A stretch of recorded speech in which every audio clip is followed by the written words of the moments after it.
When the war was a terrible war, and when it was over with, we were one nation united, living under one flag, and that is Old Glory over there, folks. And another one on the flagpole flying high over there. A cowboy sees that flag go by, his hat comes off his head, his hand will go over his heart.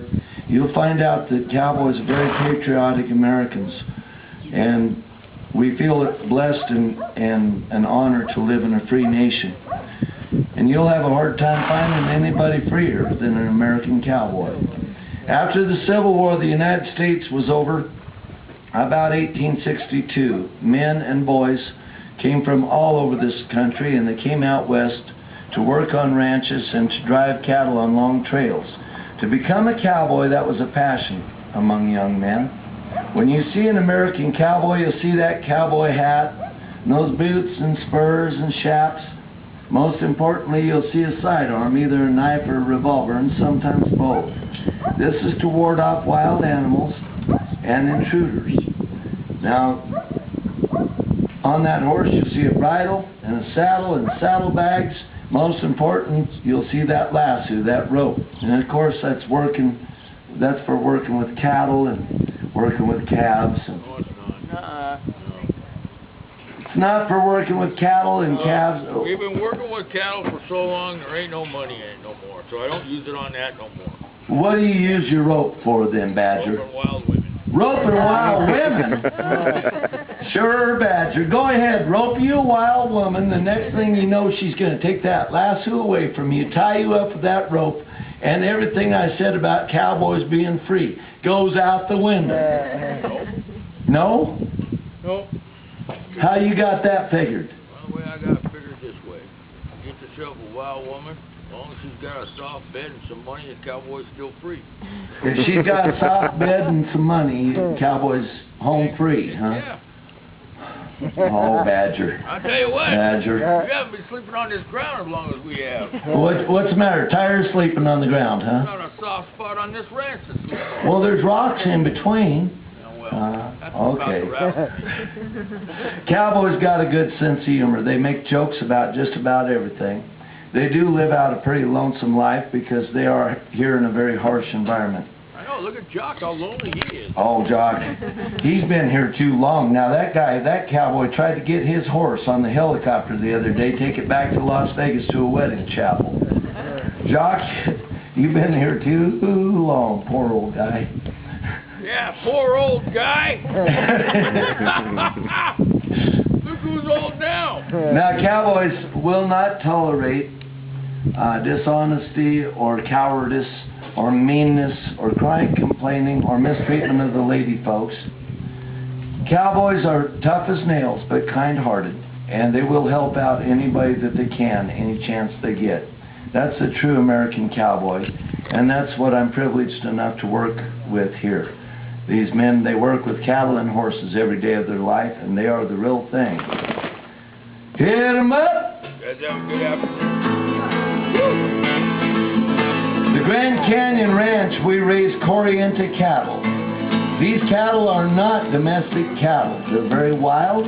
They're free to roam about on 165 square miles or 200 square kilometers of land, mountainous terrain.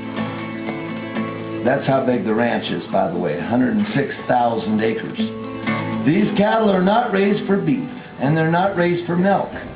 Corriente calves, when they're a year old, will go off to the rodeo, be leased or rented to that rodeo. About 3 years later, they'll come back as cows and bulls. They're a challenge to any cowboy swinging a rope at them. Corrientes, when they're calves, they run really fast. So, Corriente cattle can be traced right back to the first cattle ever brought to the New World as early as 1493 by the Spaniards. And before that, folks, there were no horses and there were no cattle in North America. All the cattle and horses that exist here today came from somewhere else. On the side of these cattle, you'll see a brand that looks like this. This is the Grand Canyon Ranch brand. It also looks very much like a helicopter, doesn't it?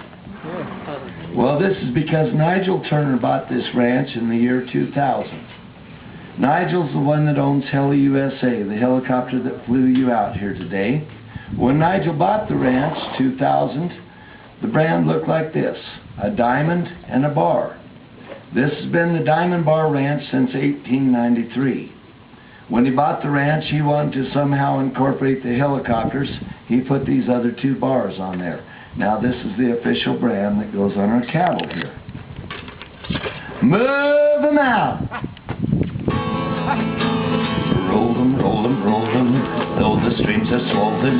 Keep them doggies moving, rawhide. Through wind and rain and weather, we'll ride hell-bent for leather. Soon we'll be living high and dry. Oh, I'm anticipating that my true love will be waiting at the end of my rawhide. Pat him up, pat him out, heading on, moving up rawhide. Ride him in, roll now, ride him in rawhide. In the 1900s, pioneers started coming west to settle this new land.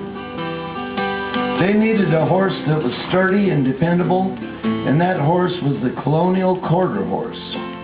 Now, as these pioneers started coming west, they encountered herds of wild horses, the Mustang, which had descended from those that the Spaniards had brought here in 1493. They also ran across domesticated horses like the Appaloosa, the spotted ones, that the Native Americans had domesticated. As we crossed these western horses with the colonial quarter horse, the American quarter horse was born. Now this horse has a natural instinct to working with cattle, an innate cow sense they call it. Made him very desirable by cowboys and ranches, and that's the kind of horses we got out here on the ranch today. I'm back in the saddle again. I'll be out where a friend is a friend, where the longhorn cattle feed out on that lonesome gypsum weed. Back in the saddle again, I'll be riding the range once more, and toting my old 44, where we'll sleep out every night and the only law is right. Back in the saddle again, I'll be back in the saddle again.